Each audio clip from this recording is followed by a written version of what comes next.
நீதிமொழிகள் 21ஆம் அதிகாரம் 31ஆம் வசனம். நம்ம எல்லாரும் சேர்ந்து வாசிக்கலாமா? குதிரை யுத்த நாளுக்கு ஆயத்தமாக்கப்படும், ஜெயமோ கர்த்தரால் வரும். தேவன் நமக்கு இந்த மாதத்தில் கொடுத்த வார்த்தை ஜெயமோ கர்த்தரால் வரும். ஜெயத்தை தருகிறவர் இயேசுவாய் காணப்படுகிறார். இந்த உலகத்துல நாம் தோற்று போக யாரும் விரும்ப மாட்டோம். சிறு பிள்ளைகள் ஆனாலும் சரி, வாலிபர்கள் ஆனாலும் சரி, முதிர் வயதுள்ளவர்கள் ஆனாலும் சரி, யாருமே தோற்று போக விரும்பவே மாட்டோம். அது நம்ம எப்படினாலும் ஜெயிக்கணும்னு நம்ம என்ன செய்வோம்னா நினைப்போம். 2 வயசு பிள்ளைங்கிட்ட போய் விளையாடும் போது அந்த பிள்ளை என்ன நினைக்கும்? நம்ம அப்பா அம்மாவோட விளையாடும் போது என்ன நினைக்கும்? நான் ஜெயிக்கணும் அப்படின்னு தான் என்ன செய்வாங்க, நினைப்பாங்க. அதே போலதான் இந்த மாதத்திலும் தேவன் நம்மை ஜெயிக்க வைக்க விரும்புகிறார். அவர் நமக்கு ஜெயத்தை தர விரும்புகிறார். நம்ம காலை ஆராதனையில ஒருவருடைய வாழ்க்கையை பார்த்தோம். தாவீது வாழ்க்கையை பார்த்தோம். அவன் ஜெயமுள்ளவனாய் இருந்தான். அவன் யுத்தத்திற்கு போன பொழுதெல்லாம் ஒரு நாளும் கூட அவன் என்ன செய்யவில்லை என்றால் தோற்று போகவே இல்லை. அதே போலதான் தேவன் நம்மையும் என்ன செய்கிறார்? ஜெயிக்க வைக்க விரும்புகிறார்.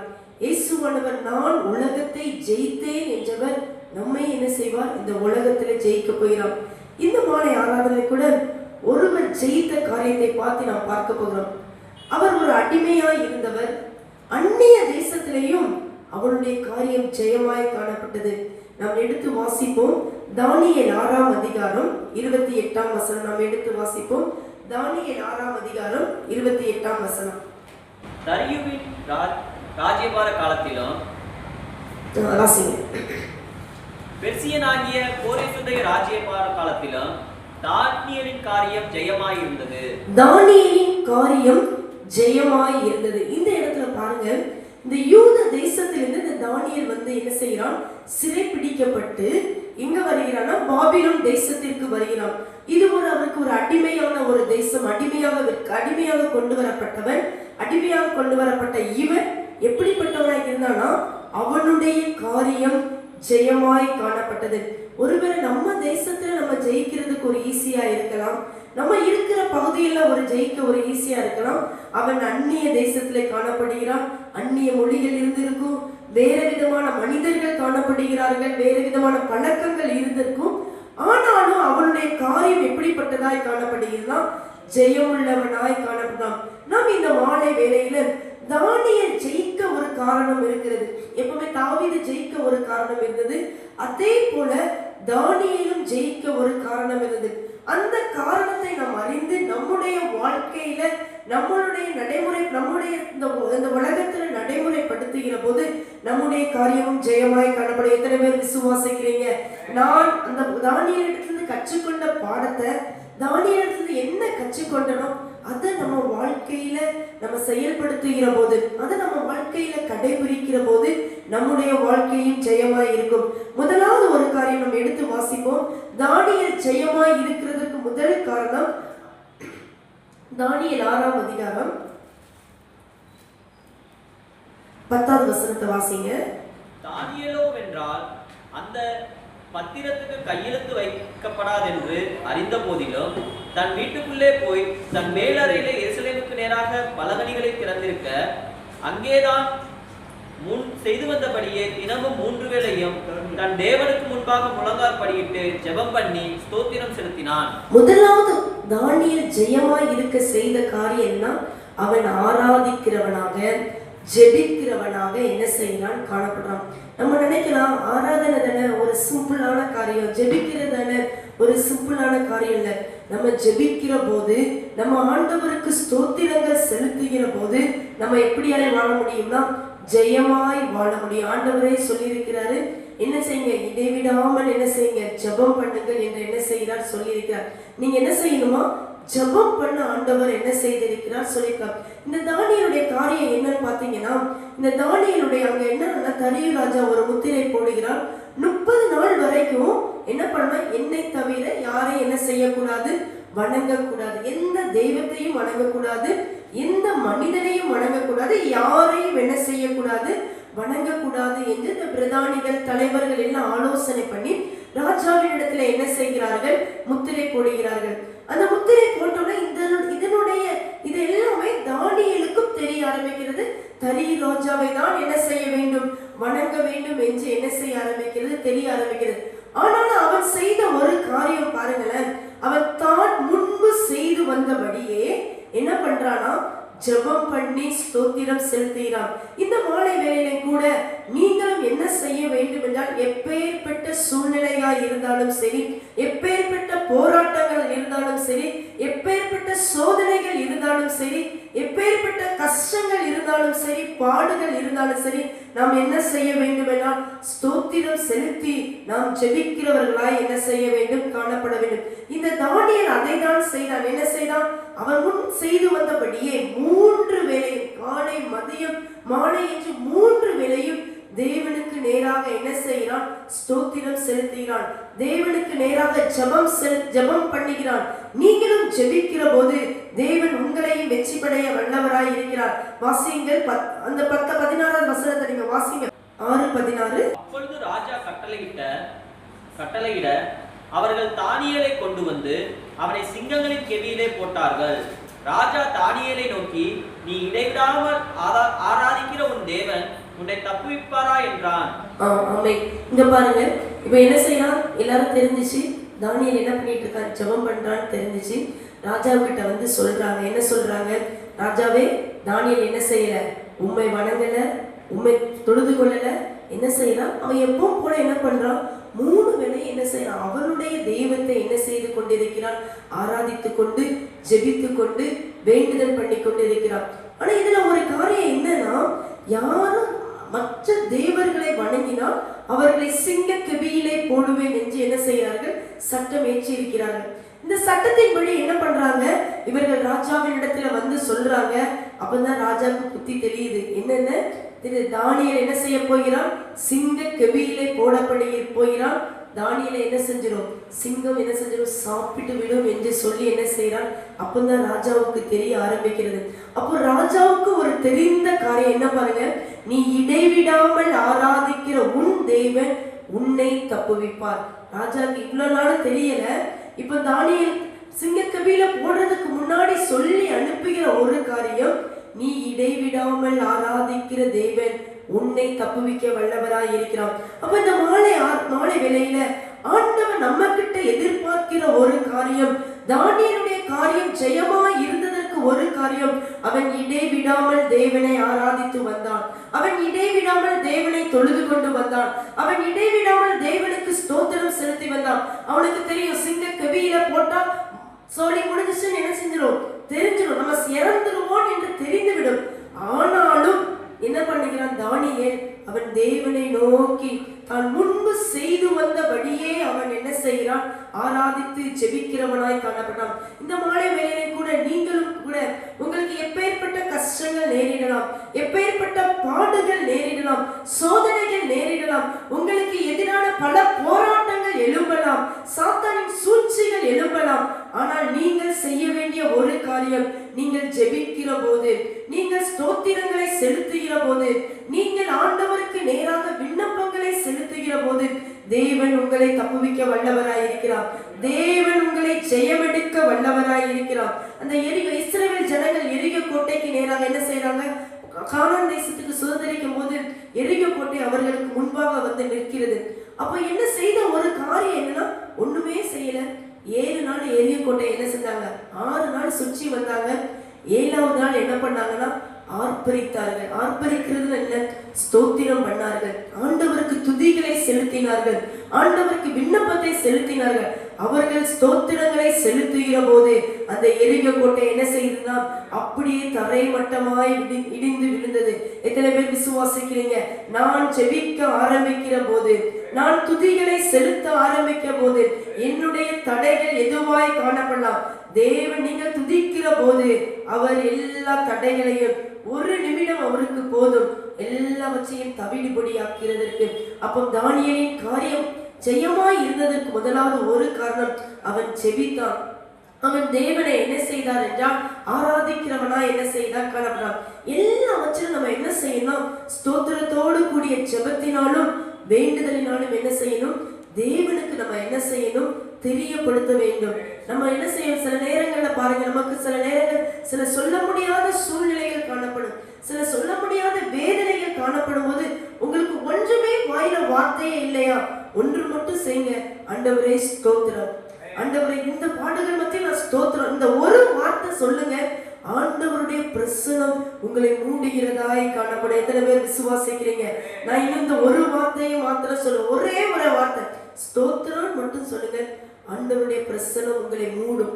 ஒரு தேவ சமாதானம் உங்களுக்கு என்ன செய்யணும் காணப்படும். சில நேரங்கள் பலவீனங்கள் ஏற்படும் போது நீங்க சொல்லுங்க, ஆண்டவரை சொல்லுங்க, என்ன பலப்படுத்துகிற கிறிஸ்துவினால எல்லாவற்றையும் செய்ய மனனுண்டுன்னு சொல்லி ஸ்தோத்திரம் சொல்லிக்கிட்டே இருங்க. தேவன் என்ன செய்வார்? அந்த பலவீனத்தை எல்லாவற்றையும் எடுத்து போட வல்லவராயிருக்கிறார். சில நேரங்கள் சோதனை வருதா, ஜெபிங்க. சோதனைக்கு என்ன செய்யணும்? ஆண்டவரே சொல்லியிருக்காரு, சோதனைக்கு முன்னாடி என்ன செய்யணுமா?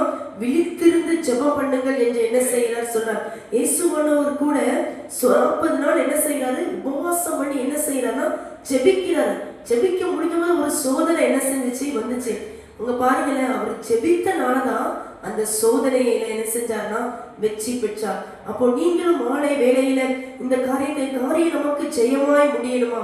உங்க குடும்பத்துல, உங்க வேலை ஸ்தலத்துல, உங்களுடைய வாழ்க்கையில ஜெயமாய் முடியும்னு நினைத்தீங்கன்னா முதலாவது ஒரு காரியம் நாம் செய்ய வேண்டியது ஸ்தோத்திரம் பண்ணி ஜெபத்தோடு ஆண்டவருக்கு என்ன செய்யணும்னா தெரியப்படுத்த வேண்டும். இந்த தானியேல் அதை செய்தான்.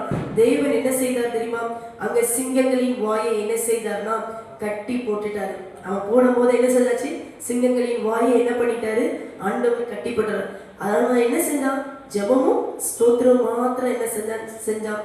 அவன் அழகா சிங்க கபில நல்லா அமைதியா உட்கார்ந்து நல்லா என்ன செஞ்சிருப்பாரு? இளைப்பாரிட்டு என்ன செஞ்சிருப்பாரு? வந்திருப்பாரு. ஆனா அந்த ராஜா காலையிலே வந்து பாக்குற, ராஜாவுக்கு தூக்கம் வரல. தானியேலை போட்டுட்டு சும்மா இல்ல, ஐயோ தானியேலை போட்டுட்டோமே அப்படின்னு நெஞ்சம் பதறுது.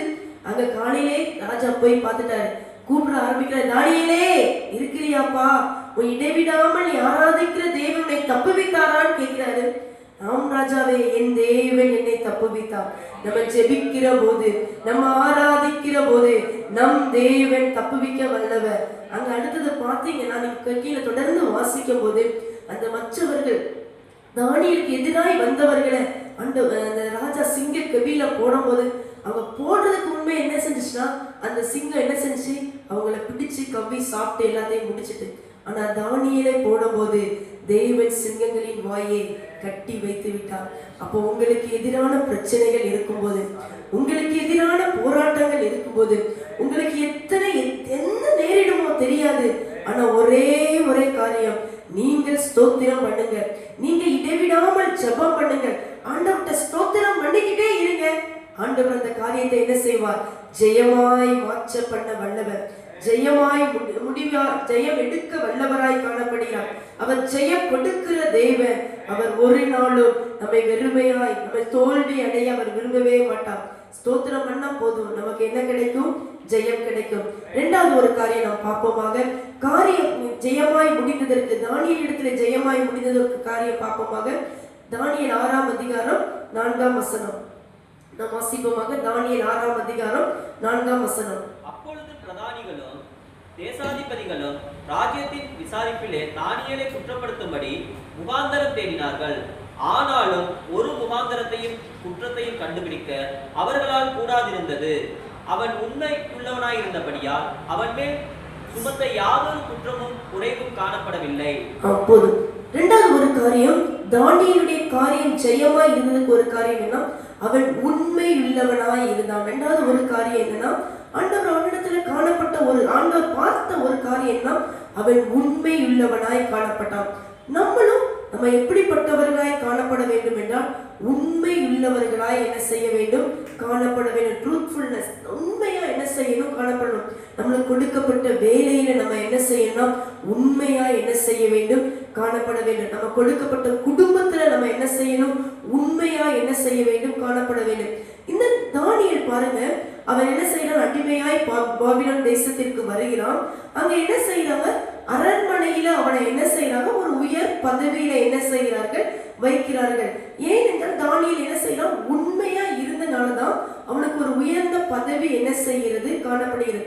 அந்த உயர்ந்த பதவி இருக்கும் போது அவன் கூட இருந்தவங்க எல்லாரும் என்ன இவனை குற்றம் என்ன செய்யறாங்க?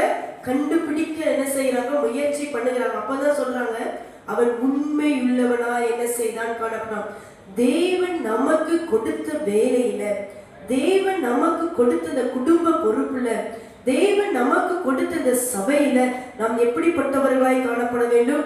உண்மையுள்ளவர்களாய் என்ன செய்ய வேண்டும்? காணப்பட வேண்டும். தானியேல் ஜெயமாய் இருந்ததுக்கு ஒரு காரணம், அவன் உண்மையுள்ளவனாய் என்ன செய்தான்? இருந்தான். உண்மையுள்ளவருக்கு என்ன செய்யறார்னா கர்த்தர் துணையாய் இருக்கிறார். உத்தமனுக்கு கர்த்தர் துணையாய் என்ன செய்யறார்? காணப்படுகிறார். வசனம் இவ்விதமாய் சொல்லுது, உண்மையுள்ள மனுஷன் பரிபூரண ஆசீர்வாதங்களை என்ன செய்வானா? பெறுவான். யார் உண்மையா இருக்கிறார்களோ அவர்களுக்கு எப்படிப்பட்ட ஆசீர்வாதம் காணப்படும்?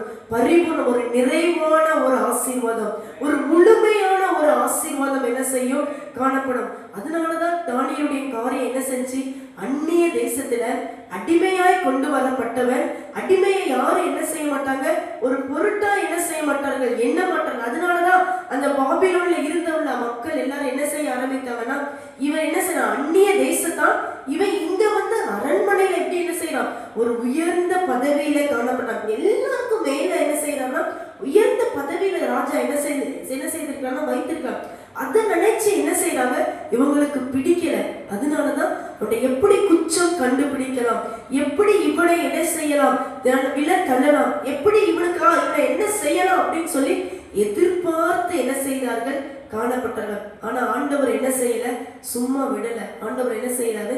இவன் உண்மையா இருக்கிறத பார்த்து அவனுக்கு என்ன செய்தார்னா ஜெயம் கொடுக்கிறவராய் காணப்பட்டார். நீங்களும் கூட உங்க வாழ்க்கையில என்ன செய்யலாம்? உண்மையா என்ன செய்ய இருங்க. ஆண்டவரே சொல்றாரு, கொஞ்சத்துல நீ உண்மையா இருந்தா நான் உன்னை என்ன செய்வேன்? அநேகத்தின் மேல் அதிகாரியா என்ன செய்வார்? வைப்பேன் என்று என்ன செய்யற சொல்றார். ஒருவேளை நீங்க உங்க வேலை கொஞ்சம் சின்ன, ஏதோ ஒரு சின்ன வேலை பார்க்கலாம்னு நினைக்கலாம்.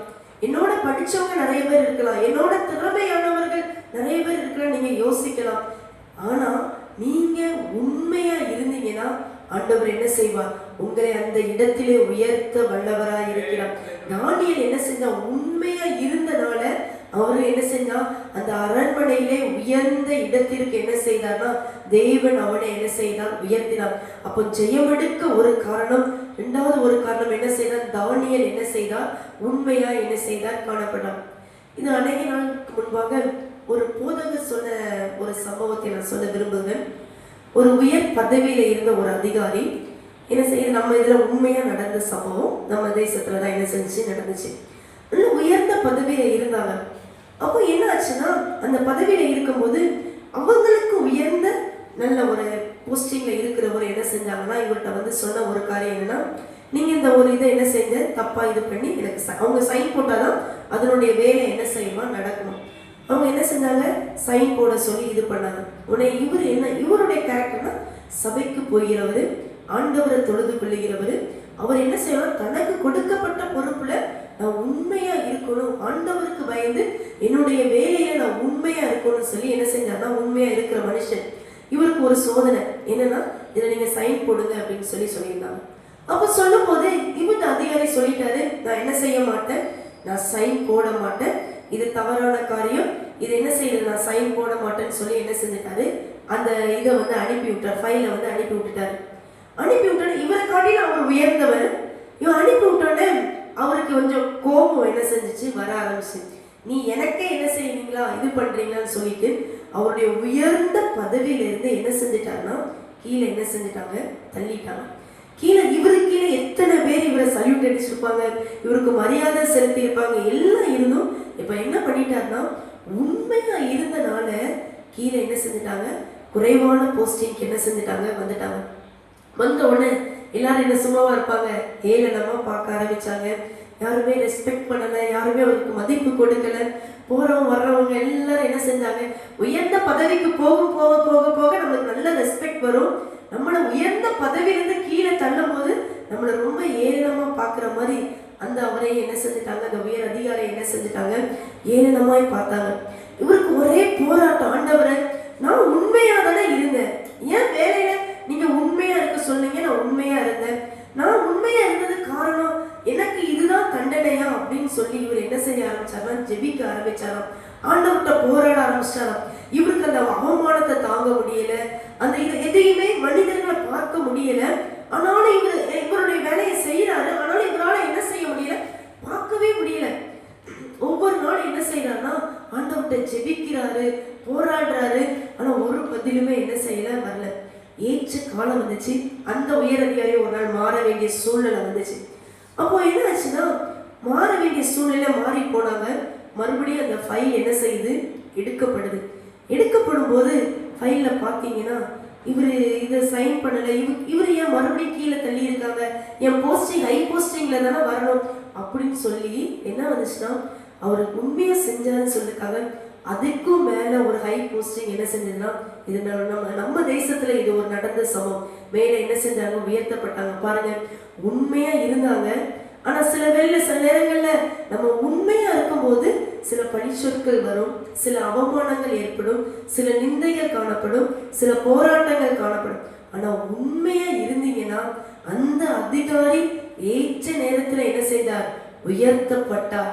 எல்லாருக்கும் முன்பாக அவர் என்ன செய்தார் என்றால் உயர்த்தப்பட்டார். அதே போல நாமும் உண்மையா இருக்கிற போது தேவன் நம்மையும் உயர்த்த வல்லவராய் காணப்படுகிறார். இந்த தானியேலும் என்ன செய்தார், உண்மையாய் காணப்பட்டார். வசனம் சொல்லுது பாருங்க, உத்தமனுக்கு கர்த்தர் துணை. அவருக்கு கர்த்தர் என்ன செய்தார், துணையா இருந்தார். கொஞ்ச காலம் சில பாடுகள் இருக்கும், கொஞ்ச காலம் சில போராட்டங்கள் இருக்கும். நம்ம வேலை ஸ்தலத்துல, நம்ம குடும்பத்துல, சில நேரங்கள் உறவுகள் மத்தியில கூட சில நல்ல காரியங்களை நம்ம சொல்லும் போது நம்ம எதிர்க்கிறவர்கள் அநேகர் இருப்பாங்க. நல்ல காரியம் தான் சொல்லியிருப்போம், இதை எப்படி செய்யுங்கன்னு சொல்லியிருப்போம். அப்போ பார்த்தீங்கன்னா ரொம்ப எதிர்ப்பாங்க, ரொம்ப நல்லவா மாதிரி பேசுறாங்களே அப்படின்னு சொல்லுவாங்க. ஆனா ஏற்ற காலம் வரும்போது தேவன் என்ன செய்வார், உண்மை உள்ளவர்களே ஜெயம் எடுக்க செய்வார். இந்த தானியேலின் காரியம் ஜெயமாய் இருந்ததுக்கு இரண்டாவது ஒரு காரணம், அவன் உண்மை உள்ளவனாய் இருந்தான். முதலாவது ஒரு காரியம், அவன் தேவனை இடைவிடாமல் ஆராதித்தான், இடைவிடாமல் ஜெபம் பண்ணினான். அதனால் அவனுடைய காரியம் ஜெயமாய் முடிந்தது. இரண்டாவது ஒரு காரியம், அவன் எப்படிப்பட்டவனாய் காணப்பட்டான் என்றால் உண்மை உள்ளவனாய் இருந்தான். உண்மையாய் இருந்தனால அவன் அந்த இடத்திலே அவன் ஜெயமாய் காணப்பட. ஒரு அந்நிய தேசம்தான், ஒரு அடிமையாய் கொல்லப்பட்டவன் தான். அவன் உண்மையா இருந்தான். அவன் என்ன செய்தான்னா ஜெயம் உள்ளவனாய் காணப்பட்டான். மூன்றாவது ஒரு காரியம் நம்ம எடுத்து வாசிப்போமாக. தானியேல் 5ஆம் அதிகாரம் 11-12 வசனம் நாம் வாசிப்போமாக. தானியேல் 5ஆம் ராஜ்யத்திலே இருக்கிறான், அவனுக்குள் பரிசுத்த தேவர்களுடைய ஆவி இருக்கிறது. உம்முடைய பிதாவின் நாட்களில் வெளிச்சமும் வேகமும் தேவர்களின் ஞானத்துக்கு ஒத்த ஞானமும் அவனுக்கு காணப்பட்டது. ஆகையால் உம்முடைய பிதாவாகிய நேபுகாத்நேச்சார் என்னும் ராஜாவானவர் அவருடைய சாஸ்திரிகளுக்கும் சோசியருக்கும் கல்தேயருக்கும் குறி சொல்லுகிறவர்களுக்கும் அதிபதியாக வைத்தார். ராஜாவினால் பெல்தெசார் என்னும் பெயரிடப்பட்ட அந்த தானியேலுக்குள்ள சொப்பனங்களை வியர்த்தி பண்ணுகிறதும் புதைப்பொருளை வெளிப்படுத்துகிறதும் கருதலானவைகளை தெளிவிக்கிறதுமான அறிவும் புத்தியும் விசேஷித்த ஆவியும் உண்டென்று காணப்பட்டது. இப்போதும் தானியேல் அழைக்கப்பட்டும் அவன் அர்த்தத்தை வெளிப்படுத்துவான் என்றார். மூன்றாவது ஒரு காரியம், தானியேலின் காரியம் ஜெயமா இருந்தது. ஒரு காரியம் பாருங்க, விசேஷித்த ஆவி இருந்தது, தேவர்களுடைய ஆவி. என்னன்னா தேவ ஆவியை பெற்றவனாய் காணப்பட்டான். பரிசுத்த ஆவியின் நிறைவு அவனிடத்துல என்ன செய்யுதுன்னா காணப்படுது. இந்த சம்பவம் என்னன்னா, அந்த பெல்சாத்சார்ங்கிறவன் என்ன செய்யறாருன்னா, அவங்களுடைய எல்லா அரண்மனையில எல்லாருக்கும் விருந்து என்ன செய்ய, அதிபதிகள் எல்லாருக்கும் என்ன செய்யறாங்க, விருந்தெல்லாம் என்ன செய்யறாங்க. நல்லா விருந்து செய்யும் போது அவங்க என்ன செய்யறாங்க, அவர்களுடைய தேவர்களை என்ன செய்கிறார்கள்னா ஆர்ப்பரிக்க ஆரம்பிக்கிறார்கள், தொழுது கொள்ள ஆரம்பிக்கிறார்கள். அதுக்கு முன்னாடி என்னன்னா, இஸ்ரேல் தேசத்திலிருந்து கொண்டு வரப்பட்ட, தேவாலயத்திலிருந்து கொண்டு வரப்பட்ட அந்த கிண்ணங்கள், அந்த இது எல்லாத்தையும் வச்சு என்ன செய்யறாங்கன்னா, திராட்சரசம் மதுபானம் எல்லாம் என்ன செய்யறாங்க, குடித்து ஒரு பெரிய விருந்து என்ன செய்கிறார்கள், பண்ணுகிறார்கள். அந்த விருந்துல ரொம்ப தேவர்களை எல்லாச்சும் என்ன செய்யறாங்க, புகழ்ந்து தள்ளி கொண்டு இருக்கிறாங்க. அப்போ என்ன நடக்குது அப்படின்னா, அந்த விருந்து நடந்து கொண்டு இருக்கிற போது ஒரு கை வந்து என்ன செய்யுதுன்னா அப்படி எழுதிட்டு போகுது. அந்த எழுதிட்டு போன உடனே அந்த ராஜாவுக்கு என்ன வந்துருச்சுன்னா, ஒரு பயம் என்ன செய்துட்டு வந்துச்சு.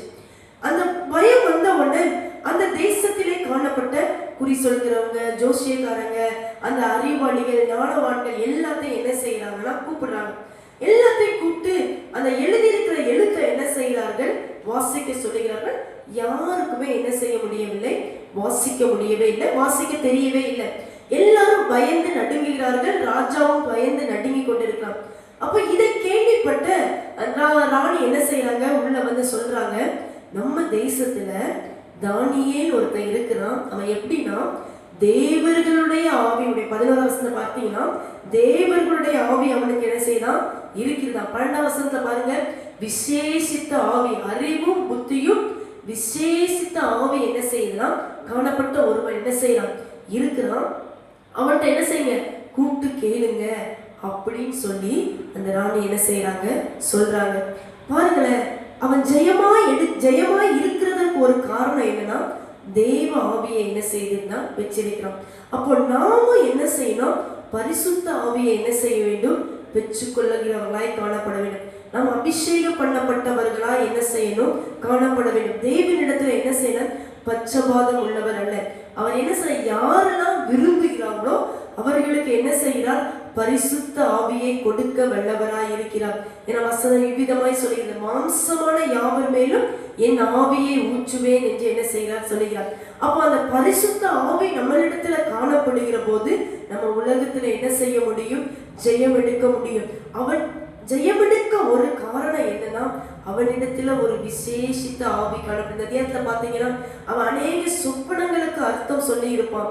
அநேக சொப்பனம் எல்லா ராஜாத்தையும் சொப்பனங்களுக்கு என்ன செய்வானா அர்த்தம் சொல்லுவான். ஒரு வாட்டி நேச்சரே சொல்லிடுவாரு, சொப்பனத்தை நான் சொல்ல மாட்டேன், அர்த்தத்தை சரி, சொப்பனம் சொன்னாவது அர்த்தத்தை சொல்லிடலாம், நான் என்ன செய்ய மாட்டேன், சொப்பனத்தையும் சொல்ல மாட்டேன் அர்த்தத்தையும் சொல்ல மாட்டேன், நீ தான் சொப்பனத்தையும் சொல்லணும் அர்த்தத்தையும் என்ன செய்யணும். அப்படிப்பட்ட ராஜாவினிடத்துல போய் கூட அவன் என்ன செஞ்சானா சொப்பனத்தையும் அதன் அர்த்தத்தையும் சொன்னான். ஏன் அப்படி சொன்னான்னா, ஏன் அவனுடைய காரியம் அந்த இடத்துல ஜெயமா இருந்ததுன்னா அவனுக்குள்ள ஒரு தேவ ஆவி என்ன செய்தார் காணப்பட்டார். ஒரு விசேஷித்த ஆவி, தேவனுடைய பரிசுத்த ஆவியானவர் என்ன செய்தார் காணப்பட்டார். அப்ப இந்த மாலை வேளையில நீங்கள் உங்கள் குடும்பத்துல உங்க வேலை ஸ்தலத்துல எல்லா இடத்திலும் ஜெயம் எடுக்க வேண்டும் என்றால் உங்களுக்கு காணப்பட வேண்டும் பரிசுத்த ஆவி என்ன செய்ய வேண்டும் காணப்பட வேண்டும். அந்த அபிஷேகத்தை நாம் வாஞ்சித்து அதை பெற்றுக்கொள்ளுகிற போது நாம் ஜெயம் எடுக்க முடியும். அவங்க தானியேல் என்ன செய்யறான், அங்க வந்து அதனுடைய அர்த்தத்தை என்ன செய்யறான் சொல்கிறான். அந்த அதன் அர்த்தத்தின்படியே என்ன செய்கிறது காரியம் நடைபெறுகிறது. அப்போ நீங்க ஜெயம் எடுக்கணும் அப்படின்னா ஆண்டவர்கிட்ட கேளுங்க, ஆண்டவரே உங்களுடைய பரிசுத்த ஆவியினால என்ன செய்யுங்க, என்னை நிரப்புங்க என்று சொல்லுங்க. இயேசுவானவர் சீசர்கள் என்ன செய்த, இயேசுவோடு சீசர்கள் இருந்தார்கள். இயேசு மரித்து 3ஆம் நாளில் உயிர்த்தெழுந்து பரலோகத்தில் எடுத்துக்கொள்ளப்பட்டார். இயேசு கூட இருக்கும்போது கூட அவ்வளவு அற்புதமா அதிகமா என்ன செஞ்சிருக்க மாட்டாங்கன்னா சீசர்கள் பேசி இருக்கவே மாட்டாங்க. என்றைக்கு பரிசுத்த ஆவியானவர் ஊற்றப்பட்டாரோ அன்றைக்கே பேதுரு எழுந்து என்ன செய்யறான்னா பிரசங்கம் பண்ண ஆரம்பிக்கிறார். அவங்க படிப்பறிவு இல்லை, வசனத்தை வாசித்தீங்கன்னா பார்க்கலாம், அவங்க படிப்பறிவு இல்லை, பேதுமே. ஆனா என்ன செய்யறாங்க, பரிசுத்த ஆவி ஊற்றப்படுகிற போது அவர்கள் தைரியமா என்ன செய்தார்கள், வசனத்தை பேசினார்கள். அவர்கள் அநேக அற்புதங்களை செய்தார்கள், அநேக அடையாளங்களை செய்தார்கள். அப்ப நமக்கு பரிசுத்த ஆவியினுடைய அபிஷேகம் நமக்கு இருக்கிற போது நம்மளும் என்ன செய்யலாம், அநேக அற்புதங்களையும் இந்த உலகத்திலே ஜெயத்தோடு வாழ என்ன செய்ய முடியும். அதனால நீங்க என்ன செய்யுங்க, வாஞ்சிங்க, எனக்கு அந்த அபிஷேகத்தை எனக்கு தாங்க, எனக்கு உங்களுடைய ஆவியின் நிறைவை தாங்க, எனக்கு அந்த பரிசுத்தாவினால என்ன செய்யுங்க நிரப்புங்க என்று கேட்கிற போது தேவ ஆவியானவர் உங்களை நிரப்புவார். நீங்கள் இந்த உலகத்துல என்ன செய்ய முடியும், ஜெயமாய் வாழ முடியும். சிம்சனுடைய வாழ்க்கையில பாருங்க, அந்த ஆவியானவர் இறங்கும் போதுதான் அவன் என்ன செய்வார்னா பெலிஸ்தியரை முறியடிப்பான். வெறும் ஒரே மனுஷன் அந்த பரிசுத்த ஆவி இறங்கின உடனே பெலிஸ்தியரை என்ன செஞ்சிருவான், முறியடிக்கிறான். பச்சை தாடை எலும்பான என்ன செஞ்சான், முறியடித்தான். அப்போ அவனுக்கு அந்த ஆவி என்ன செய்யுது, பரிசுத்தாவின் அபிஷேகம் அவனுக்கு இருந்தது. அப்போ நீங்களும் என்ன செய்யலாம், அந்த பரிசுத்த அபிஷேகத்தை பெற்றுக்கொள்ளுகிற போது நீங்களும் ஜெயமுள்ள வாழ்க்கை என்ன செய்ய முடியும், வாழ முடியும். இந்த தானியேலுடைய காரியம் ஜெயமாய் இருந்ததற்கு ஒரு காரணம், அவனுக்குள்ள அந்த பரிசுத்த ஆவியின் அபிஷேகம் அவனுக்கு காணப்பட்டது. அந்த தேவனுடைய விசேஷமான ஆவியை தேவன் என்ன செய்தார்னா கொடுத்திருக்கிறார். கடைசியில பாத்தீங்கன்னா பிற்காலத்துல நடக்க போகிற சம்பவங்கள் கூட என்ன செய்வார்னா தானியேலுக்கு தேவன் என்ன செய்வார்னா வெளிப்படுத்தி இருப்பார். ஒருவேளை நம்மளுடைய வாழ்க்கையில நடக்க போற சம்பவங்கள் எல்லாத்தையும் தேவன் என்ன செய்வார், வெளிப்படுத்துவார். அந்த பரிசுத்த ஆவியானவர் என்ன செய்வார், வெளிப்படுத்துவார். எது நல்லது எது கெட்டது என்பதை என்ன செய்வார்னா தேய்ச்சரவாளன் என்ன செய்வார்னா வெளிப்படுத்துவார். அவர் நமக்குள்ளே இருந்து என்ன செய்வார்? கிரியை செய்கிறவரா என்ன செய்கிறார் காணப்படும். அப்போ நம்ம இந்த உலகத்துல ஜெயம் எடுக்க வேண்டும் என்றால், நம்ம ஜெயத்தோடு வாழ வேண்டும் என்றால், பரிசுத்தாவின் அபிஷேகத்தை நாம் பெற்றுக்கொள்கிறவர்களாய் என்ன செய்ய வேண்டும்? காணப்பட வேண்டும். தானியேலுடைய வாழ்க்கை ஜெயமாய் இருந்ததற்கு ஒரு 3 காரணங்கள் பார்த்தோம். முதலாவதாக அவன் செய்த காரியம், அவன் ஆராதிக்கிறவனாக ஜெபிக்கிறவனாக காணப்பட்டான். அந்த ஆராதித்து ஜெபித்ததுனாலதான் அவன் சிங்க கெபியிலிருந்து அவன் என்ன செய்யப்பட்டான்? காப்பாற்றப்பட்டான். 2வது ஒரு காரியம் பார்த்தோம், உண்மை உள்ளவனாய் காணப்பட்டான். உண்மையா இருந்தோம்னா தேவன் நம்ம என்ன செய்வார்? இந்த உலகத்திலே ஜெயமெடுக்க செய்கிறவர்களாய் காணப்பட்டான். எல்லாரும் சொல்லுவாங்க, உண்மையா இருந்து ஒன்றும் பண்ண முடியாது, நேர்மையா இருந்து ஒன்றும் செய்ய முடியாதுன்னு சொல்லுவாங்க. ஆனா தேவன் உண்மையுள்ள மனுஷனை ஆசீர்வதிக்க வல்லவரா என்ன செய்யறார் காணப்பட. உனக்கு ஒண்ணுமே தெரியலன்னு சொல்லுவாங்க, இந்த உலகம் சொல்லும். ஆனா நம்ம உண்மையா இருந்தனா தேவன் என்ன செய்வார்? பரிபூரண ஆசீர்வாதங்களை பெறுவார். 3வது ஒரு காரியம், தேவ ஆவியை பெற்றவனாய் காணப்பட்டான். அந்த பரிசுத்த ஆவியின் அபிஷேகம் நமக்கு இருக்கிற போது, அந்த பரிசுத்த ஆவியின் நிறைவு நமக்கு காணப்படுகிற போது அவர் நம்மை ஜெயமெடுக்க வல்லவராய் இருக்கிறார். இந்த 3 காரியங்களை ஆண்டவர்கிட்ட ஒப்புக்கொடுங்க.